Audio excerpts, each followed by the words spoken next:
राधे राधे बच्चों। ठीक है, तो आज बेटा ट्रिग्नोमेट्री चैप्टर आपका शुरू होने वाला है। बहुत ज्यादा इंपॉर्टेंट है और इस क्लास को जो है बहुत अच्छे से अटेंड करना। ठीक है, किसी को प्यास लग रही हो तो मेंटेन कर लेना। ठीक है, पानी नहीं पीना है आज पूरी 1 घंटे, और बहुत अच्छे से समझेंगे ट्रिग्नोमेट्री एक्चुअल में है क्या। ठीक है, ये मैं सोच रहा हूँ कि वीडियो बन रही है तो जो है हम इधर उधर की हरकतें करेंगे, बस जैसे नॉर्मल क्लास चलती है वैसे ही क्लास लेनी है। आज की बातें नहीं करेंगे, बस इधर ध्यान देखेंगे। चाहे सांप काट ले चाहे बिच्छू काट ले, कोई फर्क नहीं पड़ना चाहिए किसी भी बच्चे को। सबकी नजर इधर होनी चाहिए। यात्री का ध्यान पूर्वक समझना, कहीं 1 घंटे बाद पूछो सर ये क्या करवा दिया। ठीक है ना, चलिए शुरू करते हैं बेटा कि ट्रिग्नोमेट्री। तो देखो ट्रिग्नोमेट्री बेसिकली आपकी जो है राइट एंगल ट्रायंगल पर बेस्ड होती है। अब राइट एंगल ट्रायंगल क्या होता है पहले हम बना देते हैं कि भाई ये जो है हमारा क्या है, ए बी और सी। इस वाली जो साइड होती है उसको बोलते हैं परपेंडिकुलर। ठीक है, ये जो होती है इसको हम बोलते हैं क्या बेटा, बेस, और ये जो होता है वो होता है हाइपोटेन्यूज। ये वाली बात क्लियर हो रही है, अच्छे समझ में आ रही है। अब इसको इस तरह से समझते हैं थोड़ा क्या नाम है जो है मजेदार तरीके से, कि एक गुरु के 6 चेले थे। ठीक है, 6 शिष्य थे। कौन कौन से नाम देख लेते हैं बेटा। एक का नाम था साइन, कॉस, टैन, कोसेक, सेक और कॉट। तो ये 6 चेले थे एक गुरु के। अब इसमें नाम पता चल गया आपको क्या क्या नाम है। अच्छा, अब क्या होता है कि इनके साथ में ना एक टर्मिनोलॉजी और जुड़ जाती है जिसको हम बोलते हैं थीटा। थीटा क्या होता है, एक एंगल होता है किन्हीं 2 साइडों के बीच में, अगर हम बात कर रहे हैं ट्रायंगल की तो। ठीक है, तो ये क्या हो जाएगा, sine theta, cos theta, tan theta, cosec theta और सेक थीटा और कॉट थीटा। ठीक है, अब इनके कुछ फॉर्मूलेज होते हैं वो भी हम डिस्कस करेंगे कि फॉर्मूलेज क्या होते हैं। चश्मा उतार दूंगा बेटा थप्पड़ में, ठीक है ना। तो क्या होता है कि अगर आप लोगों को एक छोटी सी ट्रिक मैं याद करवा रहा हूँ, क्या होगी वो छोटी सी ट्रिक, जरा ध्यान से देखेंगे कि पाकिस्तान भूखा प्यासा और हिंदुस्तान हरा भरा। ठीक है, आप लोगों को पता भी होगा। तो देखो क्या होता है, P और H, ठीक है, ये सारे के सारे P B P H H B वो सारे के सारे क्या हैं, ये परपेंडिकुलर बेस और हाइपोटेन्यूज ही हैं। ठीक है, लेकिन क्या होगा, इसको हम बोलते हैं साइन, ठीक है, इसको बोलेंगे कॉस और इसको बोलेंगे हम टैन। यस और नो। इसका जो अब कुछ लोग यूज करते हैं उल्टा, उल्टा नहीं होता बेटा साइन का, उल्टा कोसेक नहीं होता, साइन का रेसिप्रोकल कोसेक होता है। ठीक है, तो साइन का रेसिप्रोकल क्या हो जाएगा, कोसेक हो जाएगा। कॉस का क्या हो जाएगा बेटा, सेक हो जाएगा। और टैन का क्या हो जाता है, कॉट हो जाता है। अभी कुछ बच्चों को समझ में नहीं आ रहा होगा, कोई दिक्कत नहीं है, अभी समझ में आ जाएगा। देखो साइन का जो फॉर्मूला बन के आएगा वो होता है बेटा sine theta is equal to में होता है P अपॉन में H। ठीक है, P for perpendicular, H for hypotenuse. Clear हो रही है वाली बात। ठीक है, सिमिलरली कॉस का क्या हो जाएगा, cos थीटा इक्वल टू में हो जाता है B अपॉन में H, और tan theta is equal to में क्या हो जाता है मेरे प्यारे बच्चों, B अपॉन में B। क्लियर हो गई। अगर मैं रेसिप्रोकल करता हूं साइन थीटा का, तो साइन थीटा का रेसिप्रोकल का मतलब यहाँ पर क्या हो जाएगा मेरे प्यारे बच्चों, 1 अपॉन में साइन थीटा ना, और जो किसके इक्वल होता है बेटा, कोसेक थीटा के। अब जरा बहुत ध्यान से देखना, 1 अपॉन में साइन थीटा की वैल्यू आपने कितनी लिखी है, P अपॉन में H, H ऊपर चला जाएगा तो ये क्या हो जाएगा, H अपॉन में P। अब देखो कोसेक थीटा क्या होता है, H अपॉन में P। आगे बात वही चीज। ठीक है, तो रेसिप्रोकल है, वहां नहीं जा रहा, चलिए कोई बात नहीं। तो देखो क्या होगा, साइन 1 अपॉन में साइन थीटा क्या हो जाएगा, 1 अपॉन में साइन थीटा, क्या ये क्या हो गया, एक रेसिप्रोकल हो गया साइन थीटा का जो इक्वल होता है किसके, कोसेक थीटा के। यस और नो। और कोसेक थीटा 1 अपॉन में साइन थीटा, 1 अपॉन में साइन थीटा की वैल्यू कितनी आई है बेटा, P अपॉन में H आई है ना, तो देखो H चला जाएगा ऊपर, तो ये क्या हो जाएगा, H अपॉन में P। और अगर आप यहाँ पर देख रहे हो तो ये क्या हो जा रहा है, H अपॉन में P हो जा रहा है। ठीक है, तो कोसेक थीटा क्या हो जाएगा बेटा, H अपॉन में P। सिमिलरली cos थीटा का जो रेसिप्रोकल है वो क्या है, sec थीटा। तो sec थीटा का cos थीटा तो हमने B अपॉन H लिख दिया, लेकिन अगर मैं इसका रेसिप्रोकल करूंगा तो ये उल्टा हो जाएगा। तो ये क्या हो जाएगा बेटा, sec theta is equal to में H अपॉन में B। सिमिलरली tan थीटा का जो रेसिप्रोकल होता है वो होता है cot theta, that will be B upon में P। यस और नो, B अपॉन में P। ये वाली बात समझ में आई। ये बहुत बेसिक कॉन्सेप्ट है ट्रिग्नोमेट्री स्टार्ट करने का। ठीक है, लेकिन यहाँ पर आपको वो 2 फॉर्मूले और मिल रहे हैं, जरा ध्यान से देखेंगे। कि साइन थीटा अपॉन में cos theta is equal to में होता है बेटा हमारा टेन थीटा। ये वाली बात याद रह जाएगी, और नहीं भी रहेगी तो मैं एक ट्रिक बताऊंगा कि कैसे याद कर सकते हैं। इसको हम प्रूव भी करेंगे। यहाँ पर बिना प्रूव के कुछ भी नहीं है। ऐसा नहीं है कि मैंने अपनी तरफ से कुछ भी बोल दिया और वो हो गया, नहीं, जब तक वो प्रूव नहीं होगा आप कुछ भी नहीं कह सकते, ठीक है। और सिमिलरली बेटा ध्यान देखेंगे, कॉट थीटा इक्वल टू में होता है हमारे पास कॉस थीटा अपॉन में साइन थीटा। चलो इन्हें प्रूव करते हैं कि फॉर्मूले किस तरह से आए हैं। तो साइन थीटा की जो वैल्यू होती है वो कितनी होती है, पी अपॉन में एच होती है ना, यस और नो, बड़ा वाला अपॉन। कॉस थीटा की वैल्यू कितनी आएगी बेटा, बी अपॉन में एच, एच से एच कैंसिल हो गया, क्या बचा बेटा, पी अपॉन में बी बचा ना, और पी अपॉन बी किसके इक्वल होता है, टेन थीटा के। देखो बेटा पी अपॉन में बी, तो हम ये कह सकते हैं कि टेन थीटा इक्वल टू में साइन थीटा अपॉन में कॉस थीटा होगा। कितने बच्चों को समझ में आ गया, यस और नो।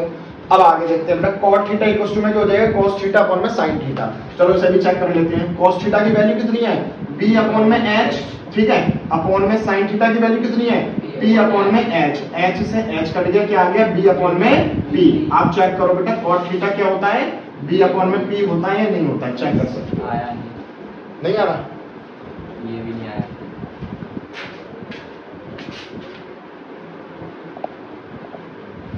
ठीक है, चलिए कोई बात नहीं। तो ये क्या हो जाएगा, cot थीटा इक्वल टू में cos थीटा अपॉन में sin थीटा ना, तो ये क्या हो जाएगा, b अपॉन में h और p अपॉन में h, इन सब की वैल्यूज लिख दी, h से h कैंसिल हो गया, p b अपॉन में p बच गया। क्लियर हो गई ये चीज, बहुत अच्छे से समझ में आ गई। चलिए तो वैल्यूज एक बार फिर से रिवाइज कर लेते हैं। तो sin थीटा इक्वल टू में क्या होता है बेटा हमारे पास, p अपॉन में h, cos थीटा क्या होता है बेटा, p अपॉन में h, tan थीटा क्या होता है हमारे पास, और cosec थीटा क्या हो जाता है हमारे पास, h अपॉन में p, और sec थीटा क्या हो जाएगा, और ये क्या हो जाएगा, ठीक है। तो ये हमारे पास नॉर्मल फॉर्मूले हो गए हैं, ठीक है, कि भाई और sin थीटा अपॉन में cos थीटा इक्वल टू में होता है tan थीटा, और सिमिलरली cot थीटा होता है cos थीटा अपॉन में sin थीटा। ये तो बहुत बेसिक चीज थी।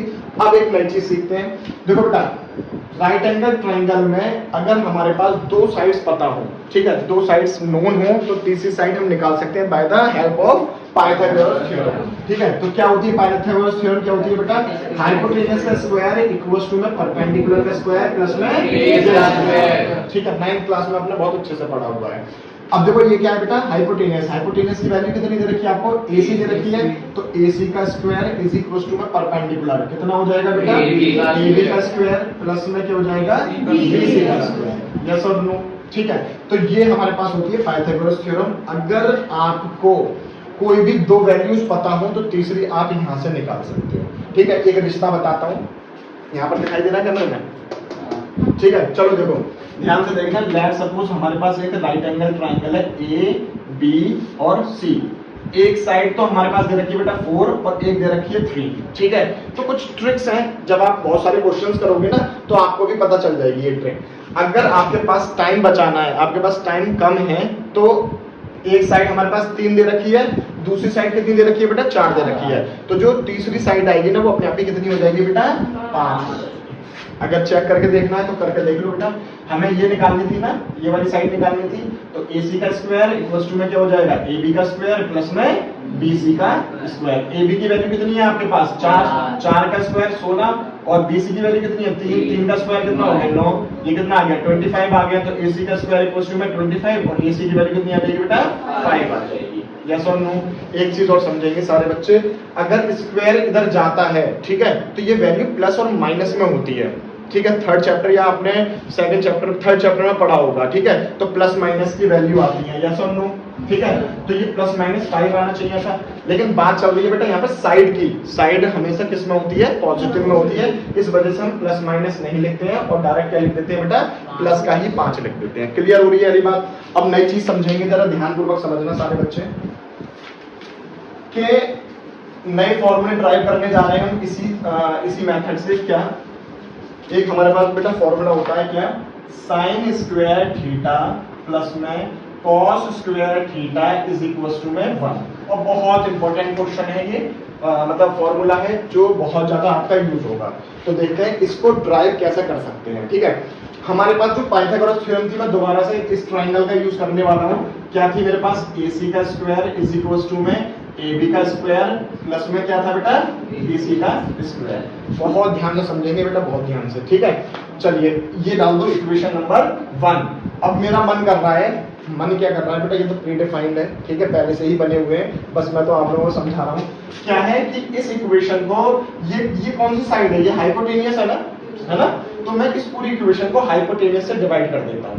कैसे, AC का स्क्वायर अपॉन में AC का स्क्वायर, मतलब हाइपोटेनियस के स्क्वायर से ही डिवाइड कर रहा हूँ। तो ये क्या हो जाएगा, AB का स्क्वायर अपॉन में AC का स्क्वायर प्लस में BC का स्क्वायर अपॉन में AC का स्क्वायर। किसी को समझ में नहीं आई हो, अभी हाथ खड़े करो, दोबारा से बताऊंगा ये बात। हमने क्या किया, जो हमारे पास पाइथागोरस थ्योरम थी ना, हमने एक साइड ली, उसके स्क्वायर से डिवाइड कर दिया और कुछ नहीं किया है। देखो AC का स्क्वायर प्लस में बराबर में AB का स्क्वायर प्लस में BC का स्क्वायर था, ठीक है, बस नीचे क्या कर दिया हमने, डिवाइड कर दिया किससे, AC के स्क्वायर से, ठीक है। क्यों किया है, अभी आपको 2 मिनट बाद समझ में आ जाएगा। AC के स्क्वायर से AC का स्क्वायर कट गया, कितना आ गया बेटा, 1 आ गया। इसको मैं ऐसा करके लिख सकता हूँ, AB अपॉन में AC का होल स्क्वायर, यस और नो। इसको ऐसे लिख सकता हूँ, BC अपॉन में AC का होल स्क्वायर, यस और नो। अब बहुत प्यार और मोहब्बत से देखना, यहाँ पर 1 चल ही रहा है। AB क्या है बेटा, परपेंडिकुलर है ना, अरे AB की वैल्यू क्या है, परपेंडिकुलर है ना।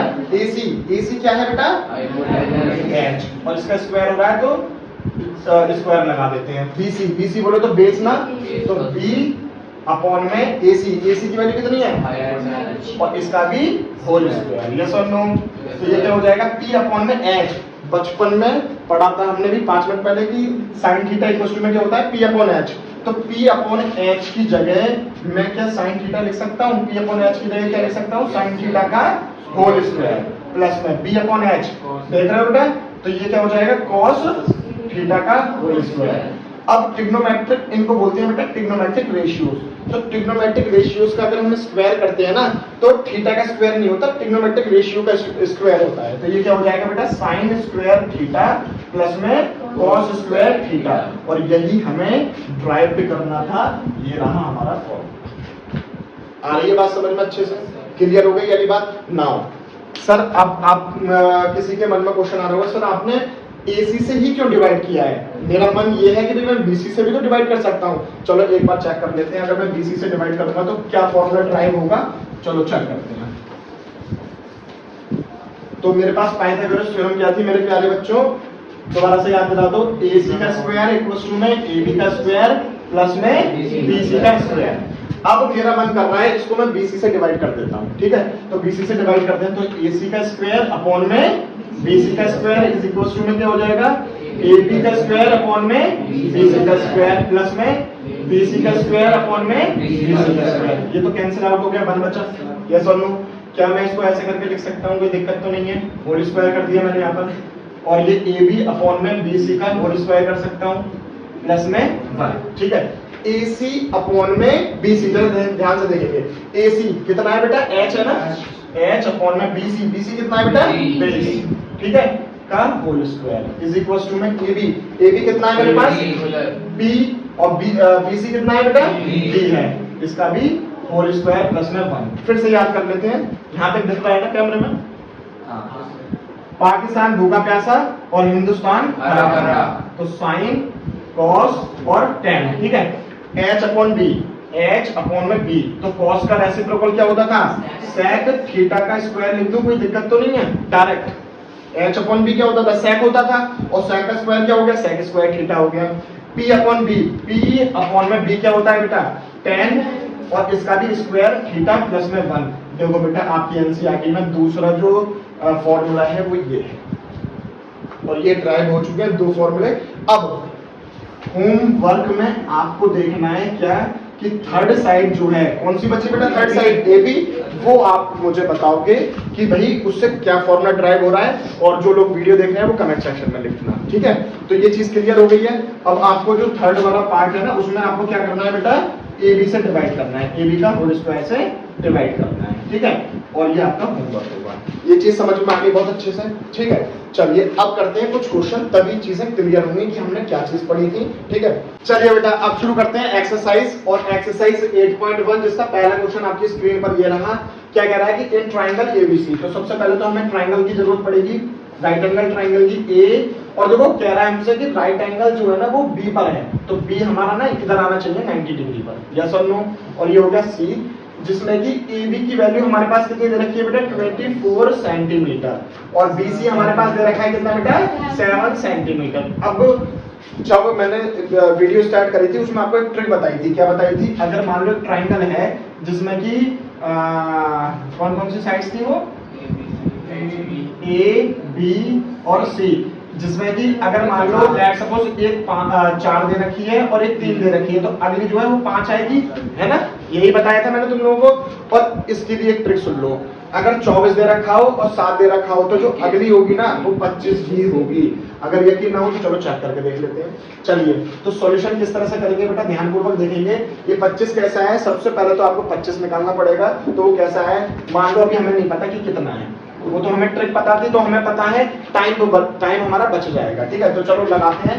पहले इस वाले ट्रायंगल में हम पाइथागोरस थ्योरम लगाएंगे, तो क्या होती है AC का स्क्वायर मतलब हाइपोटेनस का स्क्वायर इज इक्वल टू में AB का स्क्वायर प्लस में BC का स्क्वायर। AC की वैल्यू मुझे नहीं पता, ठीक है। AB कितना होता है 24, और 24 का स्क्वायर होता है 576, ठीक है बेटा। और BC कितना होता है 7 का स्क्वायर कितना होता है 49, और ये कितना हो गया अगर प्लस करोगे तो 625, और 625 मेरे राजा बाबू किसका होता है बेटा 25 का होता है। तो देखो बेटा 25 सेंटीमीटर आ गई। याद रखना बोर्ड में आपको ये सेंटीमीटर मीटर जो भी आपको गिवन दे रखा होगा वो लिखना जरूरी है, क्यों, क्योंकि इसका आधा नंबर कट जाता है, तो ध्यान से रखना, ठीक है। तो ये हमारे पास AC जो आ गई वो कितनी आ गई 25 सेंटीमीटर आ गई। अब क्वेश्चन हमसे यूं कह रहा है कि साइन A की वैल्यू निकाल के दिखाओ, साइन A और कॉस A की वैल्यू निकाल के दिखाओ। जरा ध्यान से देखना कि भाई ये वाला एंगल निकालना है, पहले वाले केस में साइन A निकालना है। सबसे पहले तो साइन का फॉर्मूला बता दो, क्या होता था P अपॉन में H, और इसका क्या होता था B अपॉन में H, ठीक है। हिला तो नहीं बेटा कैमरा, ठीक है। चलिए देखते हैं।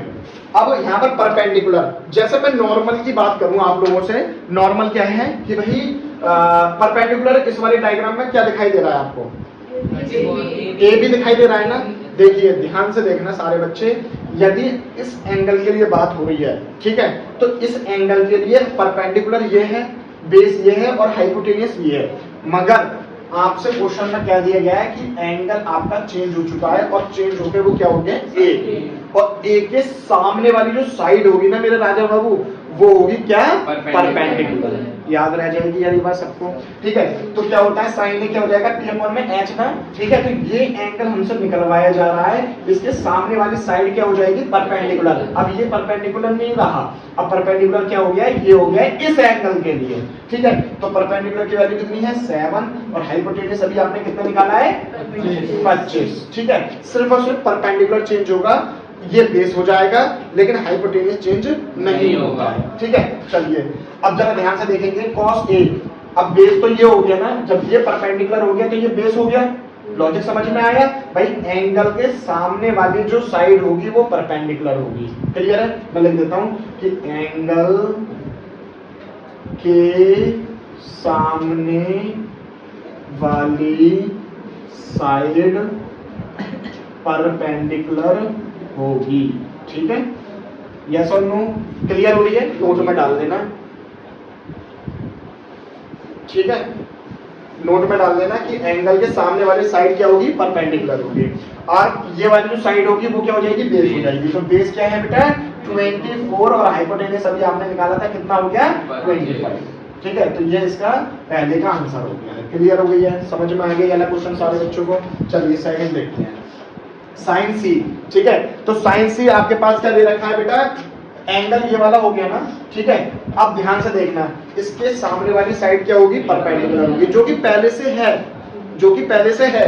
तो अब हमें क्या निकालना है बेटा साइन C निकालना है और cos C निकालना है। साइन C का फॉर्मूला क्या होता है वैसे P अपॉन H, और इसका क्या हो जाएगा P अपॉन में H। इसके लिए परपेंडिकुलर क्या हो जाएगी मेरे राजा बाबू 24 अपॉन में 25, और बेस क्या हो जाएगा इसका 7 अपॉन में 25। आंसर चेक करो बेटा, आंसर सही आ रहे हैं, ठीक है। 24 अपॉन 25 और 7 अपॉन में 25, तो ये क्या हो जाएंगे इसके आंसर में। ये रहा आपका क्वेश्चन नंबर 1। समझ में आ गया सारे बच्चों को। चलिए नीचे नहीं आया। ये वाला नहीं आया? पता नहीं नहीं आया। नहीं आया। पी पे भेजना। चलिए बेटा थोड़ा सा कैमरा दिक्कत कर रहा है, तो cos c की वैल्यू क्या आ जाएगी, ये आ जाएगी, ठीक है। चलिए बेटा नेक्स्ट क्वेश्चन है आपका, कृष्ण बाबू इधर देखेंगे, find tan p minus cot r। बहुत ध्यान से देखना बच्चे क्या गलती करेंगे, एंगल यहाँ पर बेटा चेंज हो रहे हैं आपके, ठीक है, तो सब कुछ चेंज हो जाएगा, ठीक है। ट्रायंगल में जो परपेंडिकुलर था वो भी चेंज हो जाएगा। चलो देखते हैं। पहले तो सबसे मेन चीज है आपकी बेटा थर्ड साइड निकालनी है आपको। तो थर्ड साइड निकालने के लिए पाइथागोरस थ्योरम लगानी पड़ेगी। तो इसका रूल मैं बता देता हूँ, क्या होगा बेटा, पी आर का स्क्वायर इज इक्वल टू में पी क्यू का स्क्वायर प्लस में क्यू आर का स्क्वायर। पी आर की वैल्यू आपको कितनी दे रखी है बेटा, 13 का स्क्वायर। टी क्यू की वैल्यू कितनी दे रखी है, 12 का स्क्वायर हो जाएगा, और क्यू आर का स्क्वायर। ये जो है जब इधर आएगा तो माइनस हो जाएगा। इसका कितना होता है बेटा, 169 माइनस में 144 इज इक्वल टू में क्यू आर का स्क्वायर। 12 का स्क्वायर कितना होता है, 144, इसका स्क्वायर कितना होता है, 169। जब आप इसमें से माइनस करोगे तो कितना आ जाएगा, 25। क्यू आर का स्क्वायर, और क्यू आर की वैल्यू कितनी आ जाएगी बच्चों, 5 सेंटीमीटर। क्या कह रहे हो बेटा, माइनस, मेरे राजा बाबू माइनस लिख रहा है, ये इधर है, हमें वैल्यू तो इसकी चाहिए थी ना क्यू आर की। जब हम इसको इधर लेके आएंगे तो माइनस नहीं हो जाएगा, ठीक है। तो इधर माइनस नहीं होगा। मेरे राजा बाबू 2 बराबर में 3 लिखा हुआ हो या 3 बराबर में 2 लिखा हुआ, बात तो एक ही है, ठीक है। तो क्यू आर, ऐसी बात है, पूछोगे मेरे से। क्यू आर का स्क्वायर कितना हो जाएगा, 25। इसका जब करेंगे तो ये क्या हो जाएगा, 25 का स्क्वायर। चलिए ये वाली चीज समझ में आ गई। अब चलो देखो निकालना क्या है। सबसे पहले मैं निकाल लेता हूँ बेटा tan p की वैल्यू, और p क्या है, ये रहा, ठीक है। tan का फॉर्मूला क्या होता है, क्या होता है, क्या होता है दक्ष, tan का फॉर्मूला क्या होता है, पाकिस्तान भूखा पैसे हिंदुस्तान हरा भरा से, बताओ बेटा। p अपॉन में b, तो p अपॉन में b मतलब परपेंडिकुलर अपॉन में बेस ना, तो परपेंडिकुलर। अब जरा ध्यान से देखना, इसके सामने वाला क्या होगा बेटा, परपेंडिकुलर होगा, ठीक है। तो क्यू आर की वैल्यू कितनी आई है मेरे पास, 5 आई है। 5 अपॉन में बेस, बेस कितना हो जाएगा, ये हो जाएगा, क्योंकि इस पर लटका हुआ है ना ये ट्रायंगल, तो बेस कितना हो जाएगा, 12 हो जाएगा। अब निकाल लो बेटा कॉट आर की वैल्यू कितनी हो जाएगी, आर एंगल कहाँ है, ये रहा। इसके सामने वाला तो परपेंडिकुलर होता ही है, बाद में देखना बेटा, इधर देखो बेटा। तो आर क्या है, आर के सामने वाला ये क्या हो जाएगा, परपेंडिकुलर। तो ये क्या हो गया बेटा, 12। पहले एक काम करते हैं, फॉर्मूला लिख लेते हैं। फॉर्मूला क्या होता है, इसका रेसिप्रोकल होता है ना, तो क्या होता है, b अपॉन में p होगा ना, तो b बेस इसके लिए बेस कितना हो जाएगा बेटा, ये क्यू आर मतलब 5 अपॉन में p की वैल्यू कितनी हो जाएगी बेटा, 12, ठीक है। तो हमें इसकी भी वैल्यू पता चल गई, इसकी भी वैल्यू पता चल गई, लेकिन क्वेश्चन में आपसे क्या करवाया गया है, tan p माइनस में cot r। पीछे से कौन बोल रहा है, मुझे बस इतना बता दो। tan p की वैल्यू कितनी आई है बेटा, 5 अपॉन में 12 माइनस में cot r की वैल्यू कितनी आई है बेटा, 5 अपॉन में 12, दोनों कट गए, क्या बचा, 0। समझ में आ गए सारे बच्चों को क्वेश्चन। चलिए अब वीडियो बहुत लंबी हो रही है बेटा, तो हम एक काम करते हैं, बाकी के क्वेश्चन जो है नेक्स्ट वीडियो में कवर करेंगे। यहाँ तक अगर आपको जो है समझ में आ गया हो अच्छा, तो कमेंट जरूर छोड़ें वीडियो के नीचे, और चैनल को सब्सक्राइब कर लें। राधे राधे।